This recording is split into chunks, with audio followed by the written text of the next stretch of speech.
In this lecture, we're going to talk about enhancing socialization and social competence.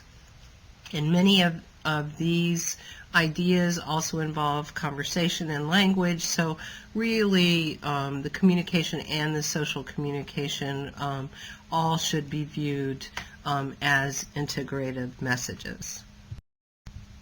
So let's first consider the elements of social competence. The first is secure attachment, and that is the tie of the infant to its parents, or the bonding.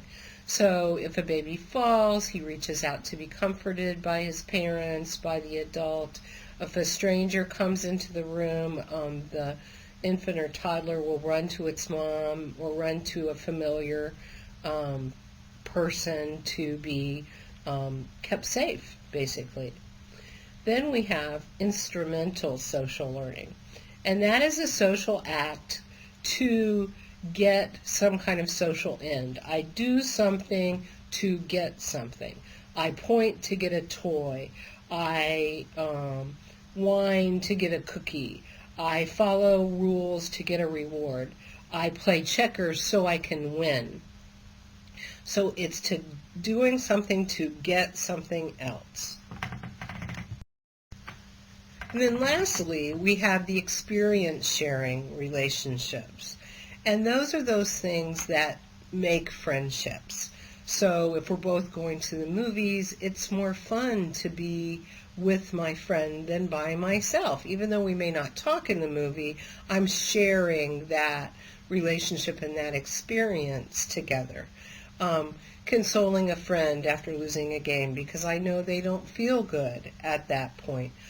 Telling a joke so that we can laugh together or have a shared experience together. Celebrating finishing a job with friends, that feeling of closeness, that real camaraderie that we have with our friendships. Okay. So what do successful friendships need? Well, first they need to enjoy being with each other, right? Enthusiasm, shared enjoyment. It doesn't have to be, rolling on the ground laughing shared enjoyment, but a pleasurable experience for both of us. So friends typically need to be fun to be around or enjoyable in some way. Although I think all of us have friends where we go, oh my gosh, why did I call her? But most of the time we choose our friends because we enjoy sharing experiences with them. And in order to do that, it takes social and emotional coordination. I have to be able to take their point of view. I have to be able to understand what's going on in their life. I have to be able to coordinate perceptions if we're sharing things together, so we have joint attention, so we're doing the same things at the same time. And I have to show interest in their emotional reactions and what they are giving to me as a result of sharing these experiences. And I also have to be willing to give assistance when needed. Additionally, all friendships or at all times when people are together for longer periods of time, there's going to be issues where things are not clear, or there's misinformation or misinterpretation of actions. So I have to be able to be aware that I need to maintain that relationship in a good way. I need to show thoughtfulness, and I need to repair if I've misspoken or I've done something in a thoughtless manner that I didn't mean to, because all relationships have those issues, because frankly none of us are perfect. So in order to keep a relationship for any length of time, I have to have those skills. And then lastly, I really have to appreciate differences. I have to not expect that everybody is exactly the same as me. If someone has a difference of opinion, I need to respect that rather than having to force them to think exactly the way I think. Or I have to really be glad that someone is different than I do and can complement me in some way. If I want someone to be exactly the same as I am at all times, then I'm pretty well setting myself up for a short-lived friendship, aren't I? Because no two of us are exactly alike. So, what does the research show us about social competence in children with ASD? Well, most children with ASD do develop attachment. Some children who are more involved and have more functional connectivity issues or are less drawn to faces and speech sounds have this to a lesser degree.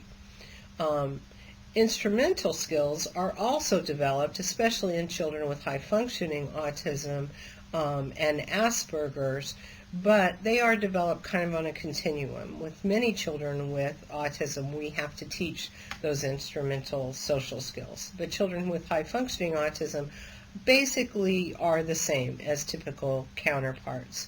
And they also, surprisingly enough, use similar amount of eye contact and gestures with their social partner to obtain an object or event.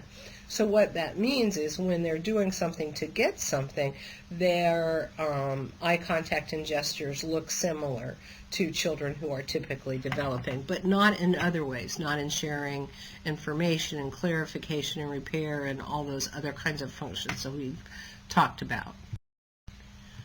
Then we come to experience sharing.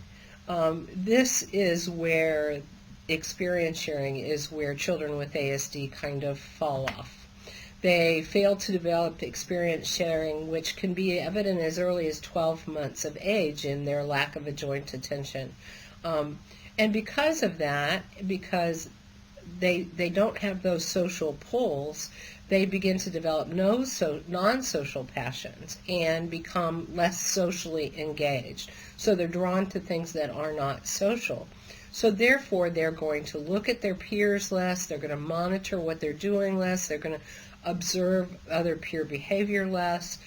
So all those things that make us friends and social begin dropping off. They certainly have strong deficits in maintenance and repair. You know, I'm often reminded of those games like Win, Lose, or Draw or Pictionary. You know, if you see them, those are games where adults get a card and it's got something written on it, and then you draw it. You can't use any language, and somebody's supposed to guess. And often, after they've drawn something and the guesses are just way out there, not even close, they'll flip over that piece of paper and start drawing the exact same thing again, only this time they're drawing it harder and pressing harder and beating on the paper. Well, that's kind of a good example of a child with autism trying to repair conversation. They tend to try and do it in exactly the same way over and over and over again because their mental flexibility isn't letting them try another way. Lastly, they have a lot of difficulty appreciating differences, knowing that other people think differently than they do, and not expecting everyone to be the same.